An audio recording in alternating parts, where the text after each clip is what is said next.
Right, guys, we are back for another episode of the On Call Empath, and I'm super, super excited for my next guest, Emily Sanders. She's a licensed marriage and family therapist out of California. Emily, it's an honor to Yep. have you on my podcast. How are you doing today?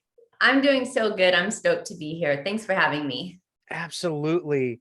So let's just dive right into it. I know there's a lot of things I want to ask you, especially you being, you being a therapist for so many years, you've helped so many people. It's clear that you're passionate about a lot of things and helping people. I Now am. you focus on anxiety, parental wounds, perfectionism, and a bunch of host of other things. hmm What would you say your approach is when it comes to helping people? What's your go-to approach that you use with your clients these days? Sure. So, in general, when I'm working with a client, I care what they're coming in with, right? That's their symptoms, and whether that's them saying they have panic attacks or their relationship is falling apart, I care very much about what's happening to them presently. And also, I understand that a lot of the things that we go through have roots in other stuff. Mhm, So, for that reason, when I'm working with people, a lot of times I'll also integrate pieces of their past as well. mhm. And that means, of course, looking at relationships with their parents, their culture, if they have faith backgrounds, because we collect all these little bits of the world and we use them to see ourselves and others with. So, Yeah, a lot of times, getting people to feel better or to make changes in their life going forward does mean doing the unpleasant work of going backwards. right. Very interesting. I mean, Yeah. finding a good therapist these days, like I know for me, like growing up, just like trial and error, just trying to Yeah. find somebody that you connect with. Um, and you focus mostly on marriage and family, correct? Um, yes, I mean, technically, that's the licensure that I have. So, when you get licensed as a marriage and family therapist, a lot of the educational pieces are also integrating family of origin stuff.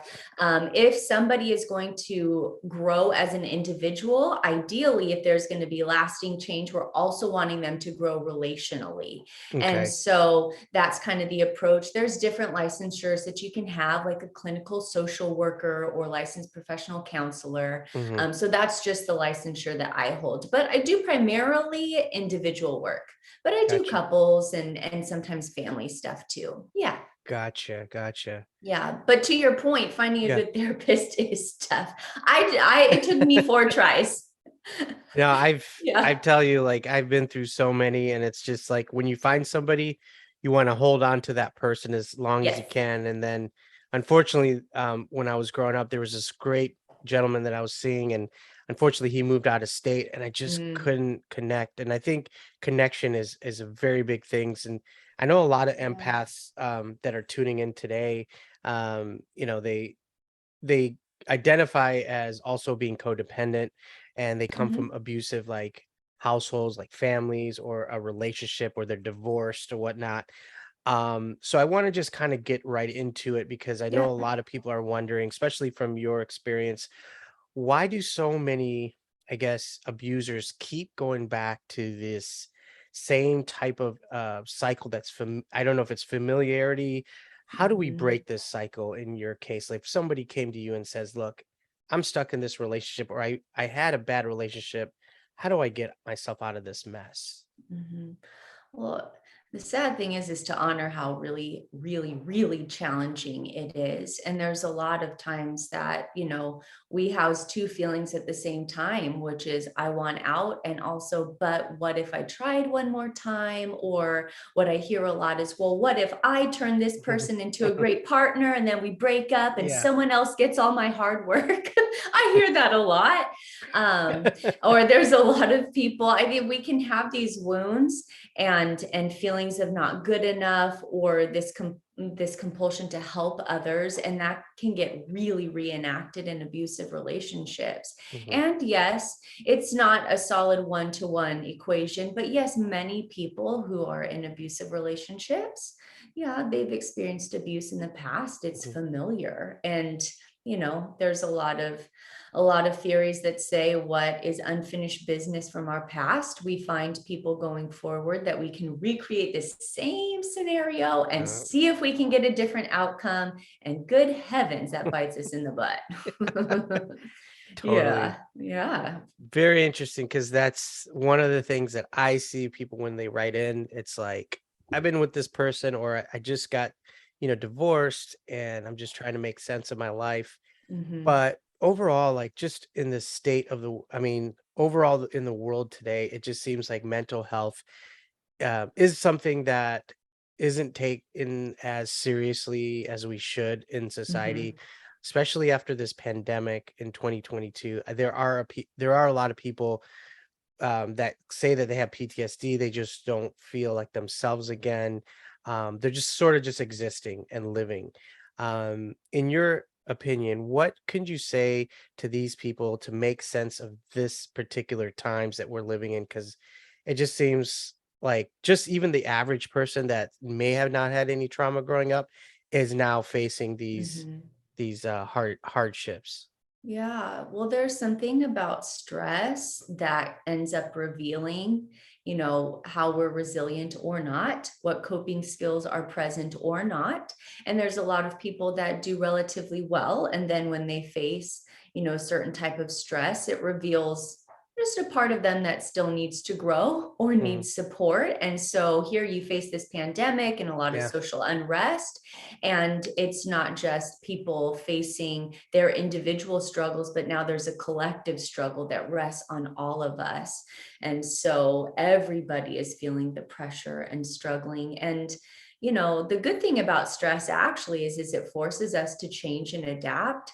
To a certain extent, stress is really good. We don't grow through good times, we grow through painful times because that pressure forces us to Hmm. move or shift over, make an adjustment. And what we want is for people to adjust for the better and take on new coping skills and find new support systems and level up in their lives. Unfortunately, there are some who will face that stressor and will not be able to make adjustments. And those who do struggle with their mental health will have a really challenging time doing that. And I also think it's important that people understand, especially in social media land and in our culture where wellness is so glorified and self-care is so glorified, and that's wonderful. There's Hmm. so many things that we can do to take care of ourselves and take supplements and sit in the Yeah. sun, but there's a difference between wellness and those who do have a mental illness, a Hmm. pervasive issue where their mind is their entrapment. And so Yeah. for those individuals, a supplement isn't going to help them level up. It can aid Hmm. to their resiliency. But for those who are truly struggling with a mental health Hmm. issue, there's a lot of suffering there. Yeah. And so, yeah. I mean, one of the things that brings to my mind is like a lot of people that do tune in, they have families, they're involved in, their community, they Mhm. go out, and they have fun, they're smiling, laughing. But what I find out is a lot of people deep, deep inside, they feel empty, like something's missing, like Yeah. that that void. And it's not just one person, this seems to be, I don't know, because of so much that's going on around us with trying to fit in on Instagram and Facebook and watching all of our friends, live their lives through this screen. That could cause some sort of, I don't know, if you want to say PTSD, or just trying to keep up with everything that we're seeing. That could cause Mhm. depression, anxiety, and all of that, Yeah. would you say? Yeah, of course it can. And I think it's challenging because a lot of us learn that we want to put forward the parts of ourselves that we think people will like. We Yeah. do that from a young age, right? It's a biological imperative. Dude, our mom has to like us because she's the one that feeds us and keeps us safe. Yeah. Ideally, we don't all get that. And Yeah. so children are very attuned. What does mom and dad like about me or the things that I do? What things get me praised? What things get me pushed away? And so we learn from a very young age to start to separate the pieces of ourselves that we think aren't going to be favorable and hone in on the pieces we think people are going to like, because that will keep me safe. That will keep me close to you. And a lot of us carry that into our adulthood too. I mean, I want to be liked. Right. So who doesn't want to be liked? And so, especially for people who are very empathetic, they learn to tune in to other people. What do other people like about me? Yes. And also, what do other people need? And I will meet that need. And that's a way of getting a form of intimacy. And so that does perpetuate a lot of loneliness, because Mhm, it's not, hey, I'm going to bring my struggle to you and get mhm. close to you because you are helping me. No, no, no, no, that's risky. That's dangerous. But I can be close to you. If somebody needs help, I can meet that need. And that's Yeah, a way for me to feel close to you. But there's not bringing in the full self into yeah, that. So it's not bad, it's not good, it's just what happens, yeah, and does keep us feeling lonely if we're only bringing parts yeah. of ourselves to social media, or parts Mhm, of ourselves in our deepest relationships, or what are supposed to be our deepest relationships. And yeah, there's a lot of people that can be surrounded by many physical bodies and still yeah, feel deeply alone and unseen. yeah, and that's what I'm noticing from a lot of people when I coach as well. It's just something's missing, something's off.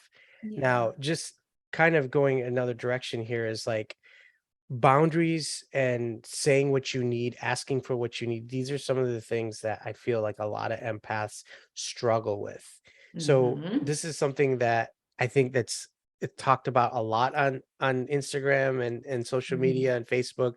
What is your take on boundaries, and how do we know if we went a little bit too far or just in the middle? Like, how do we know we're just doing the right amount? Because there's so many people that are like, I've tried the boundaries thing and I feel so weird just making these boundaries when I've been abused all my life. Like, how do I go about doing it? Well, it is really tricky, right? Because really, when you're stating a boundary, you are stating a need, or saying you can't use me this way, or this interaction doesn't feel good to me. And if you, again, are used to being close to other people because you're meeting their needs, well, if you set a boundary, what does that do? Well, then we can't be close. So it can feel like there is so much on the line when people are trying to set boundaries. And I think that what unfortunately is hard to translate through social media is the reality that healthy boundaries are ones that are flexible.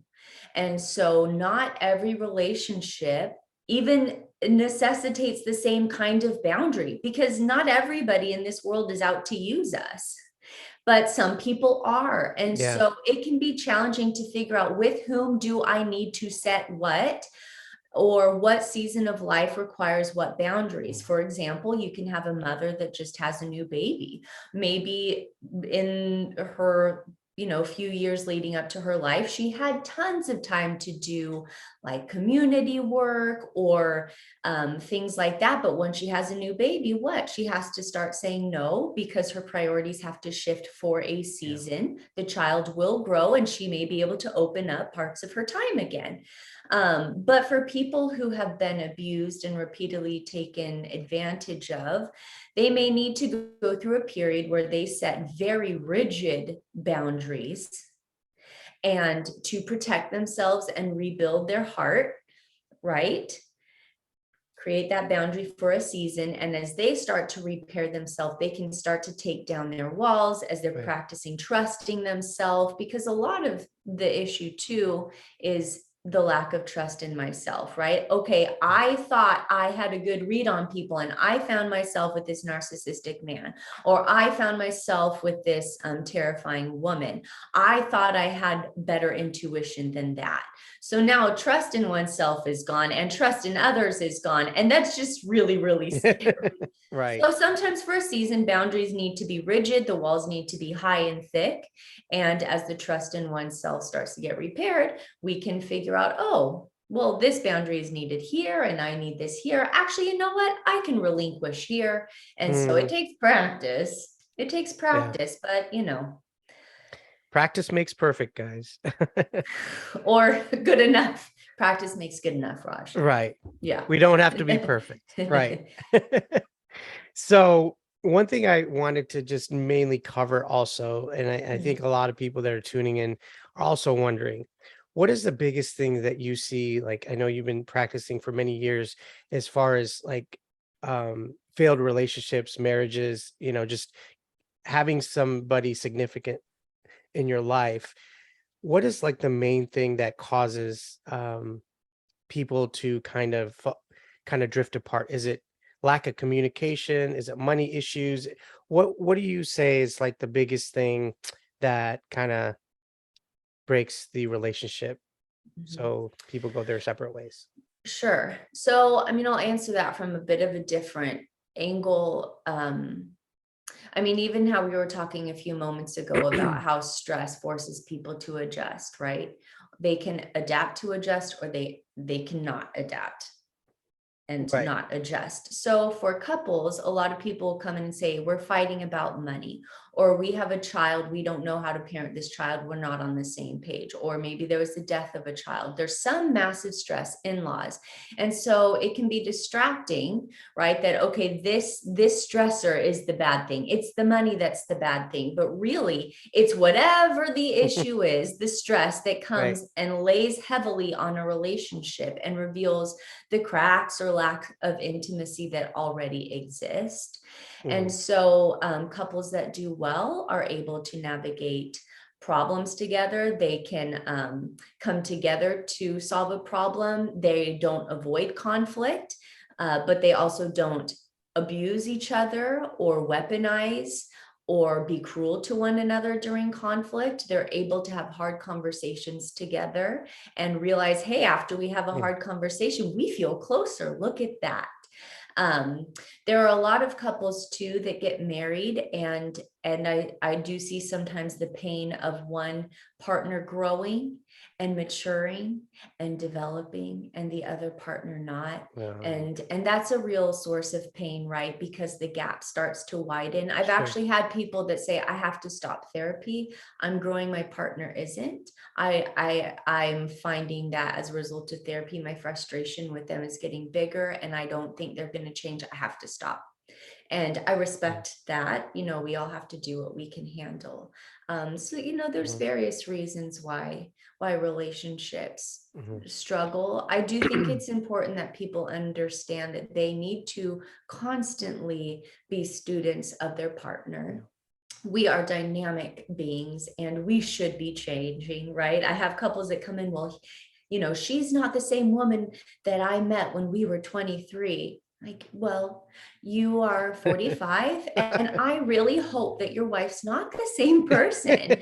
But, it's not like we do People this. change. Yeah. Yes, we don't do this studying of our spouse while we date and then check out. Yes, we are supposed to grow. It's like, this is the good news.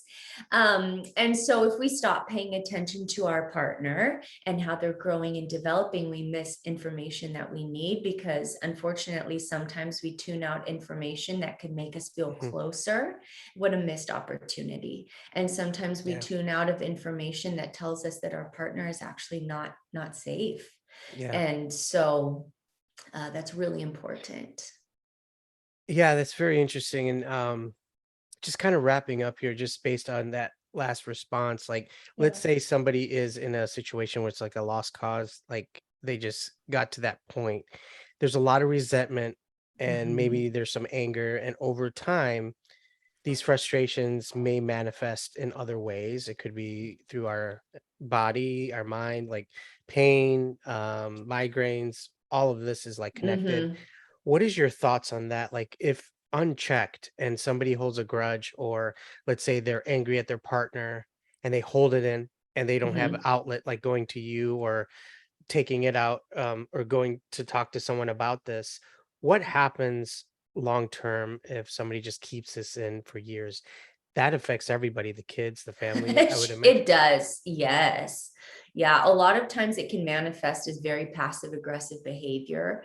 So, this accumulated resentment is just energy stored in the body, right? Mhm. Because ideally, if we feel frustrated, we go to our partner and say, hey, this is hurting me. Can you make an adjustment?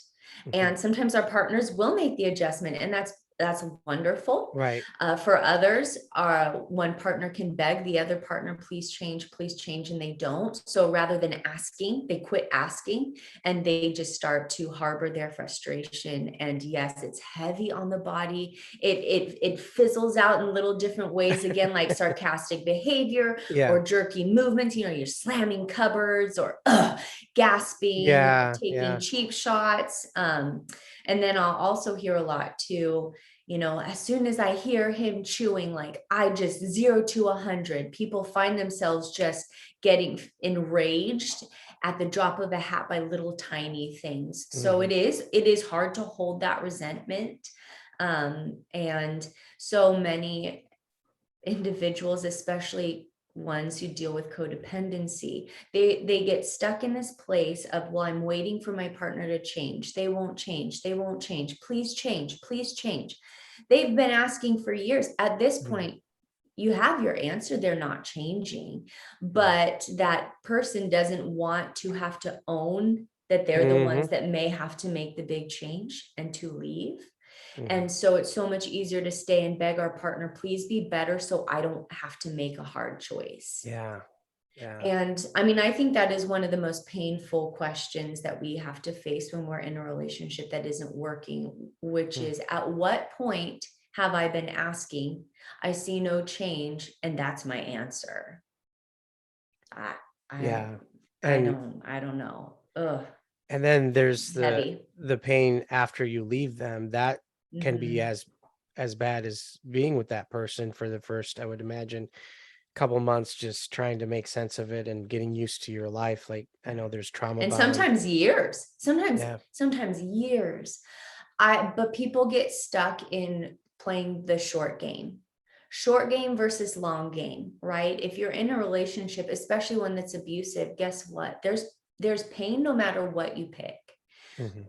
But which pain are you going to choose that long term will bring you to some sort of peace? We Mhm. can avoid the pain and the confusion and the real stress and strain of leaving, and we can avoid that angst and stay in an abusive space, or we can face the pain of making adjustments. And trust me, I'm not talking about it like it's any small thing. Any No. divorce, any separation is grueling, it is arduous. If you're with an abuser, it is complicated. And so you can face that chunk of pain, and the long-term gains, however, is one of peace. So people really need to remind themselves, am I going to play the short game or am I going to play the long game? And no matter what you pick, friends, it's hard. I wish there was an easy out. I do. I Yeah. wish there was an easier way. Um, but long game versus short game. Right. Well, I want to thank you so much for putting your time in here, and I appreciate it. And you're always welcome back. But before we Thanks. leave, can you just tell our audience where we can find you and anything that you would like to leave us with? Um, well, you can find me on Instagram at emily.sanders.therapy. And, a lot of people can't avoid therapy. So that's just a space where I get to, talk about the things that matter to me. Sure. You'll see on my page that a lot of stuff is about relationships Hmm. because, again, I really do think as we grow, our relationships should also be growing and be more satisfying. Sure. Um, you can find me on Facebook, my website, emilyhsanders.com. I think I should know this. I'll put it in the bio, so Yeah, put it's it in the bio. Like, what kind of therapist doesn't remember her website? It's my name, people. it's her It's name. just my name. But yes. And so, for those of you who are interested in therapy, it is a big investment of time and energy. Yeah. We don't all have access to it. Um, but there are all ways that we can care for ourselves. And so, keep going, friends. Yeah. Thank you so much. Yeah. All right, guys, that does it for this episode. Stay tuned for much more. And if you can like and share this episode with anyone, that would help me tremendously. So, with that said, have a great day and keep moving forward. And we are out.